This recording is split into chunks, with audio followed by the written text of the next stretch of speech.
Okay, so election, it's given under section 35, where we need to elect between two alternate options or two alternatives which we have, because we cannot take the benefit of both of it, right? We need to elect either of it based on what we want.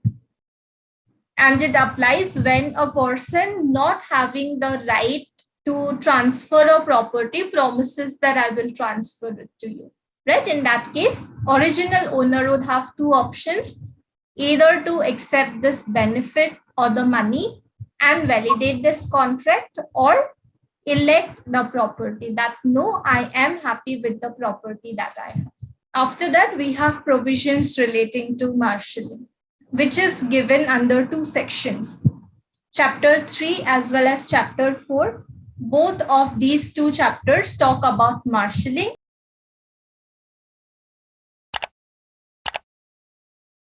Chapter 3 is relating to sale and chapter 4 is relating to mortgage. So we have provisions of marshalling relating to sale as well as relating to mortgage. It's given under sections 56 and 80, one of the You are currently the only legislation. person in this conference. Section 56 is marshalling by subsequent purchaser, which relates to sale, and section 81 is marshalling securities. When we say securities, securities are relating to a debt under mortgage debt.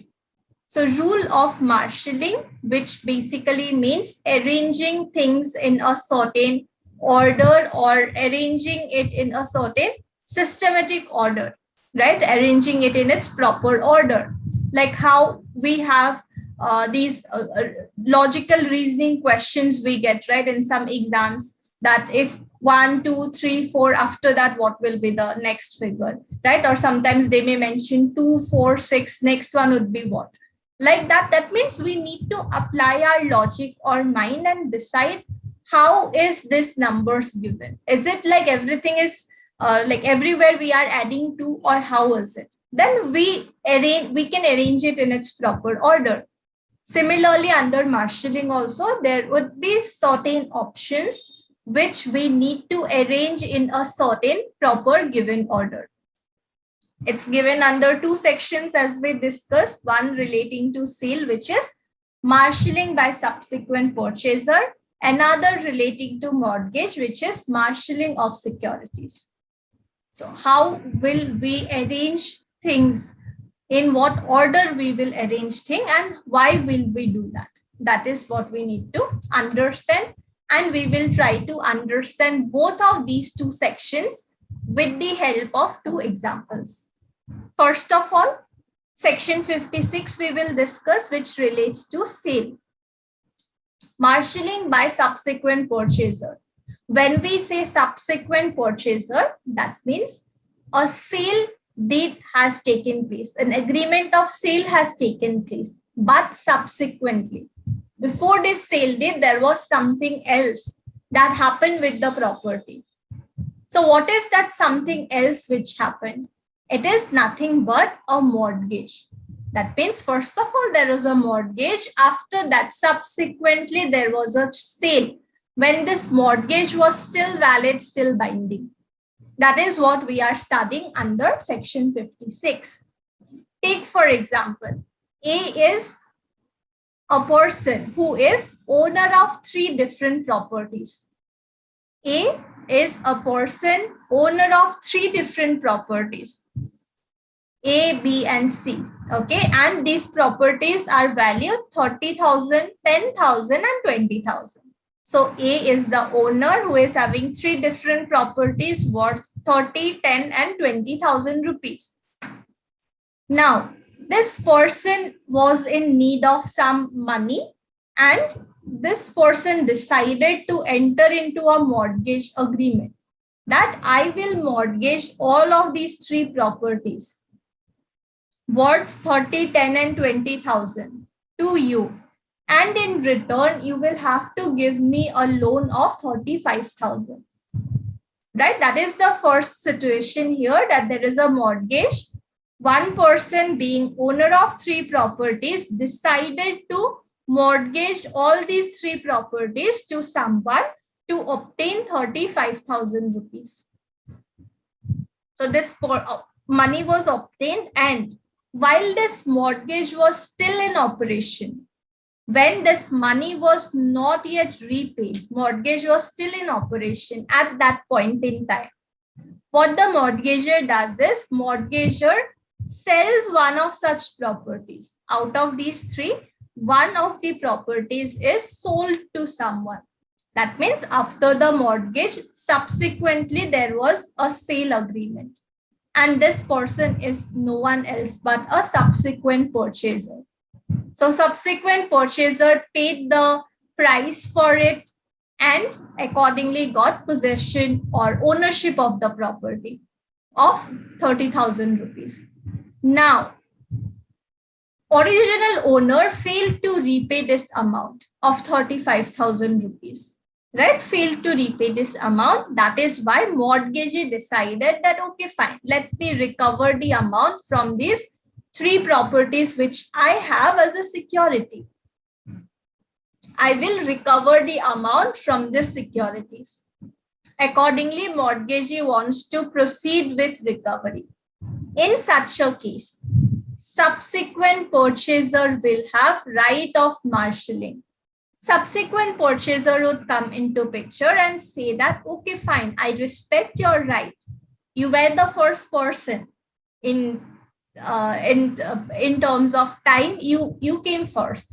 Mortgage was first, after that sale came. I acknowledge that you have a right, but then let me arrange these properties in a proper order.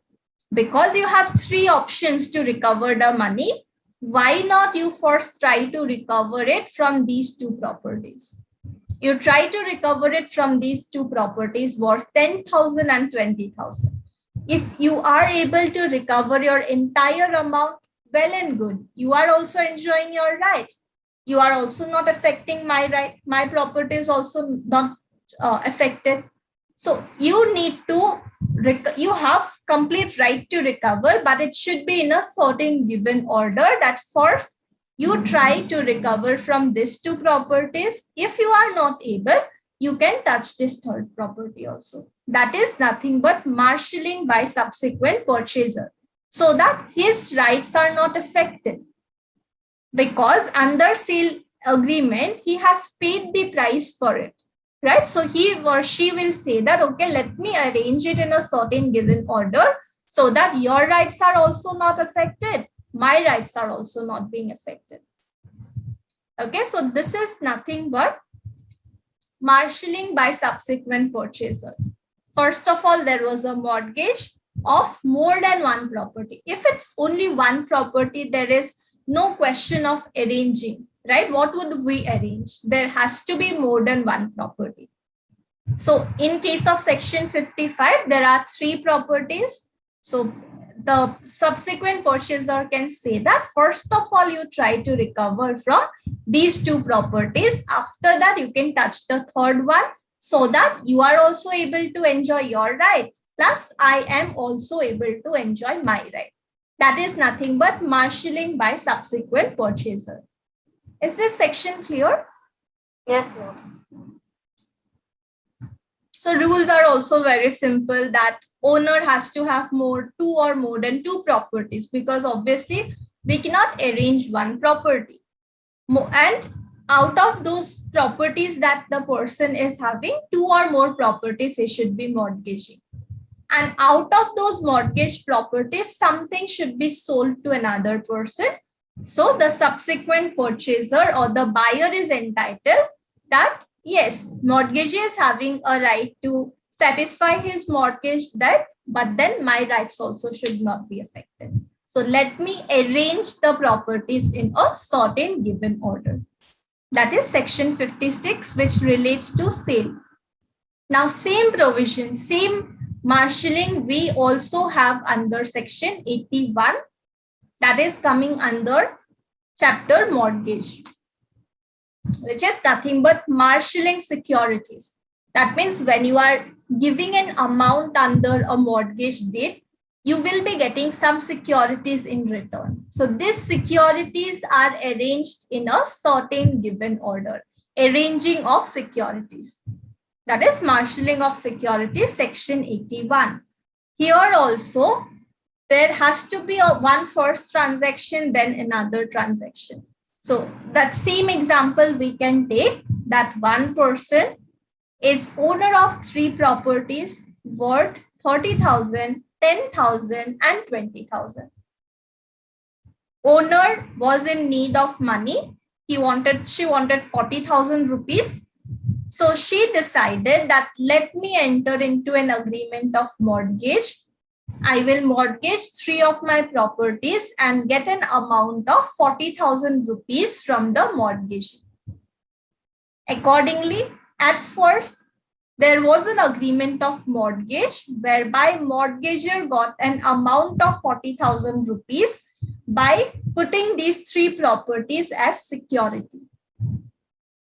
Now, when this mortgage was still in operation, the amount was not repaid at that stage itself.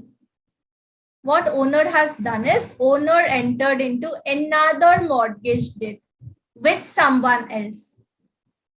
And out of these 3 properties, she mortgaged one of the property to her, to the subsequent mortgagee, right? She again mortgaged this property to her and she obtained 29,000 rupees from her. This amount was already pending. There was another subsequent mortgage also wherein she got 29,000 rupees. Now, when these 2 mortgages were in operation, this first mortgagee decided that, okay, let me recover the amount. She is not paying 40,000 rupees. So from the securities which I had, I will recover the amount now. When this mortgagee decides to recover her 40,000 rupees, the subsequent mortgagee will say that, wait, let me arrange the securities in such an order that your rights are also not affected, my rights also are not affected. You will also be able to recover. It would not even affect me. So what you do is, first of all, you try to recover from these 2 properties. If it is less than the amount you had given, okay, fine. You can touch the 3rd property. But first only you should not be like, okay, this is 30,000, this is 10,000, let me recover from here.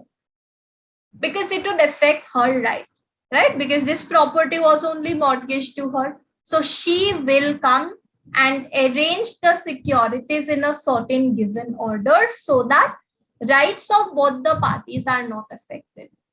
Accordingly, the first mortgagee will try to recover from these 2 properties. 1,000 is remaining that she will recover from here, so that her rights are not being affected. That is nothing but marshalling of securities, arranging of securities that are given under a mortgage deed. And here as well, like same conditions, same provisions apply. There has to be one person who is owner of 2 or more than 2 properties, and 2 or more properties are mortgaged. When this mortgage was in operation, there is a subsequent mortgage wherein either of these properties are given as security. So when the time of recovery comes, the first mortgagee tries to recover it. Second one would say that, wait, let me arrange the things in a certain given order so that both of us are able to claim our parts, right? Our rights are not being affected. Accordingly, there will be marshalling of securities that first you try to recover it from these 2 properties. If you are able, that's completely fine. If not, then you can touch the 3rd property as well.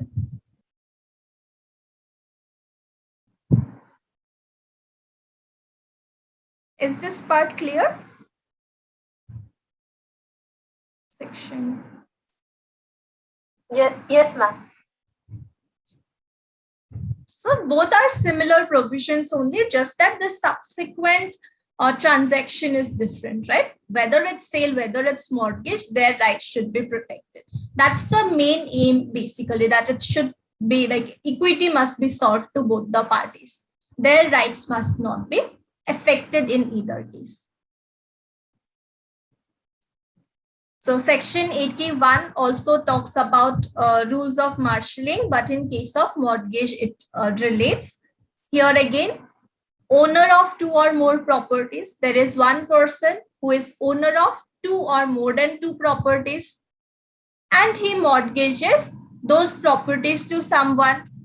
And out of those securities, something else is again mortgaged in a subsequent transaction.